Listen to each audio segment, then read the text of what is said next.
नमस्कार दोस्तों, आप सब देख रहे हैं अनमोल बनारस यूट्यूब चैनल। दोस्तों आज है नागपंचमी। नागपंचमी के दिन आपको ले चलते हैं वाराणसी जैतपुरा में स्थित नाग कुआं।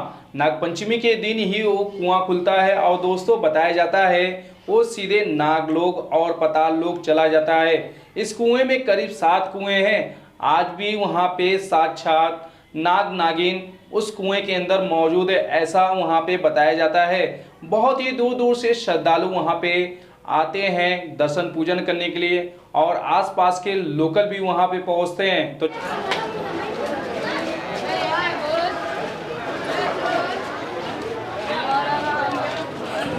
काफ़ी संख्या में श्रद्धालु पहुँचे हैं नाग कुआं। जैसा कि आप ये सुंदर सा दृश्य देखिए।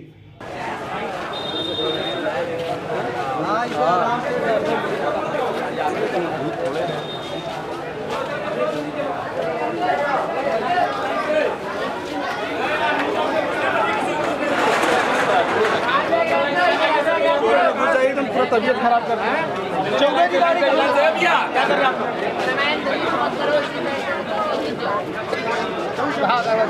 पंचमी के दिन जो भी श्रद्धालु नाग नागिन का जोड़ा इस कुंड में प्रभावित करते हैं उन्हें काल सर्प से मुक्ति मिलती है, ऐसी मान्यताएं यहाँ पे दोस्तों बताई जाती है।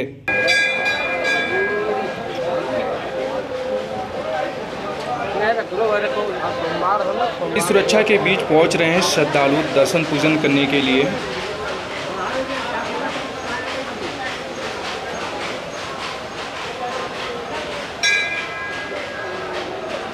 मंदिर में डमरुओं से जयघोष लगे, हर हर महादेव।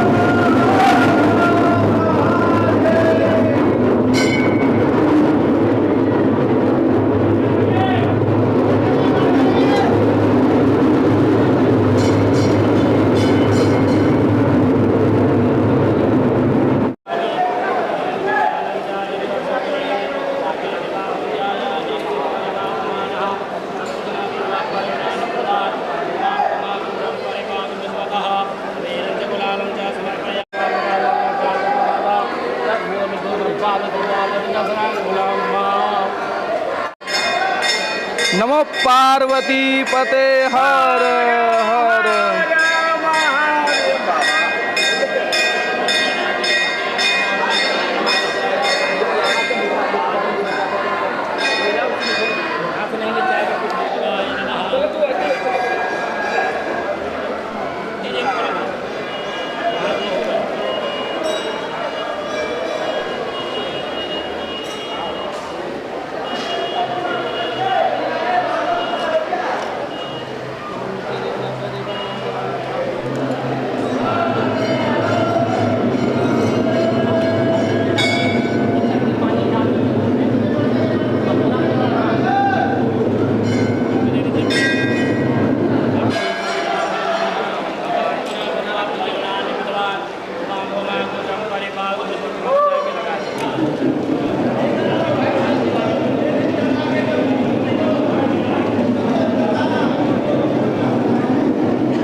आचार्य कुंदन पांडे, प्राचीन नागकुआं मंदिर।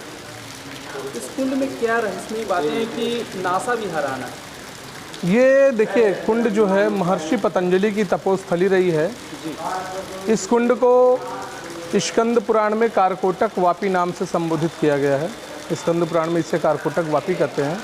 बताया जाता है कि कारकोटक सर्प जो थे वो इसी कुंड के रास्ते से अपने नागलोक को गए थे। तो नागलोक, चूँकि पाताल लोक को ही नागलोक कहते हैं, और इस कुंड से होते हुए वो अपने स्थान को गए थे, इसलिए इस कुंड को कारकोटक वापी और आज के चलन भाषा में नाग कुआं कहा जाता है। और इसको नागकूप के नाम से जाना जाता है। हाँ, नाग से संबंध, इस स्थान का नाग से संबंध होने की वजह से इसको नागकूप कहते हैं। महर्षि पतंजलि का ये कर्म भूमि रहा है।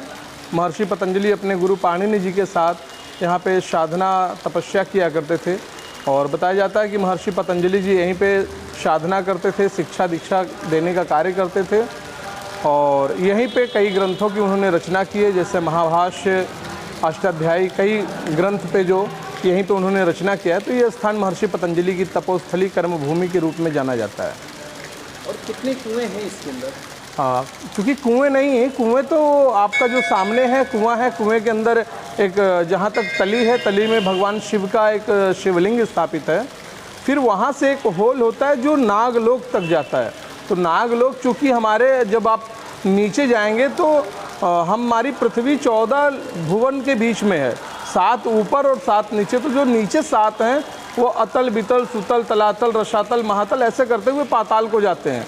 तो वो 7 जो तल है उसी को लोग जैसे संबोधन करते हैं कि 7 तावा। तो तावा ऐसा कुछ नहीं, वो 7 तल को होते हुए नागलोक जाता है, वो स्थान है। वो दोष कैसे खत्म होता है? जैसे से बताया जाता है कि जिस भी जातक को काल सर्प दोष होता है वो यहाँ आकर पूजन करते हैं, और उनकी जो सर्प की जो विधिवत पूजन है, पूजन करके नागेश्वर महादेव का अभिषेक करके उसके बाद इस नागकूप में विसर्जन, नागिन की प्रतिमा को विसर्जन करते हुए और जलों का छिड़काव करते हैं। इससे उसको जीवन में काल सर्प दोष से शांति मिलती है।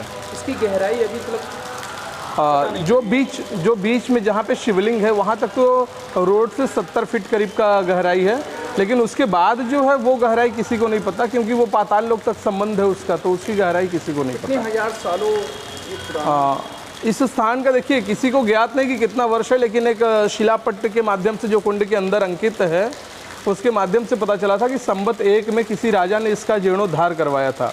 तो आज से पौने 3000 वर्ष पूर्व इस स्थान का मरम्मत कार्य है कब का ये किसी को ज्ञात नहीं है।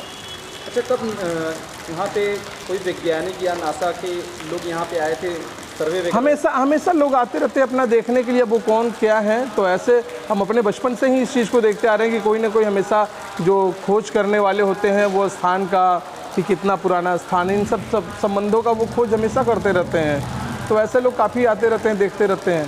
श्रद्धालु कितने दूर से आते हैं? श्रद्धालु तो बहुत, आपके फॉरेनर भी यहाँ पे आते हैं, आपके भारत के सभी राज्यों से, विशेष करके नागपंचमी के दिन साउथ से और अन्य फॉरेनर भी आपको यहाँ देखने को मिलेंगे। बताया जाता है कि काशी में तो बहुत सारे ऐसे मंदिर हैं, इस मंदिर के बारे में अगर हम जानना चाहेंगे तो बहुत सारे रहस्य मिलेंगे। मगर इस जो नागकुंड के बारे में बताया जाता है कि इसके अंदर आज भी बहुत से नाग और सर्प मौजूद हैं। चूँकि ये स्थान, जब हमने आपसे बताया कि वो पाताल लोक तक है, तो जो नागलोक का स्थान है जहाँ की सभी सर्पों का बसेरा, जब आप देख रहे हैं कि हमारे पृथ्वी पे हम मनुष्य जाति भी रहते हैं और सर्प भी रहते हैं, तो सर्प का जो लोक है, जो स्थान है, वो तो वास इसी के अंदर करते हैं। तो उनका स्थान ये है, और माना भी जाता है कि वो उनका ये स्थान है और यहाँ वो रहते भी हैं। कभी कदाल तो छोटे बच्चे के रूप में जो छोटे छोटे होते हैं, तो वो कभी ना कभी सीढ़ियों पे चलते फिरते मिल जाते हैं। तो कहीं उनका स्थान है, तभी तो वो आते हैं, दिखते हैं। तो ऐसा कुछ है। और जब वो पाताल से संबंध है, नागलोक से स्थान का संबंध है, तो उनका वो स्थान है, तो वो तो रहेंगे ही अपने स्थान को। नागपंचमी के दिन इस कुंड में क्या क्या चढ़ाया जाता है? नागपंचमी के दिन इस कुंड में दूध लावा और तुलसी का माला, क्योंकि नाग जो हैं वो शेषनाग भगवान विष्णु के प्रिय हैं, तो उनके शेषनाग के लिए वो तुलसी का माला अर्पित किया जाता है और दूध लावा से उनकी पूजन की जाती है। नाग मंदिर तो जैसे काशी में तो एक ही है, मगर और जैसे विभिन्न देशों में कहाँ नागकूप जो कि कारकोटक वापी और जो नाग कुआं के नाम से, वो मात्र एक है आपका काशी में भी, और अन्य जगहों पे भी इस नाम का कोई ऐसा कोई मतलब मंदिर नहीं सुनने को मिलता कि नाग कुआं कहीं और है। तो ऐसा कहीं नहीं, नाग कुआं एक आपका काशी में ही है।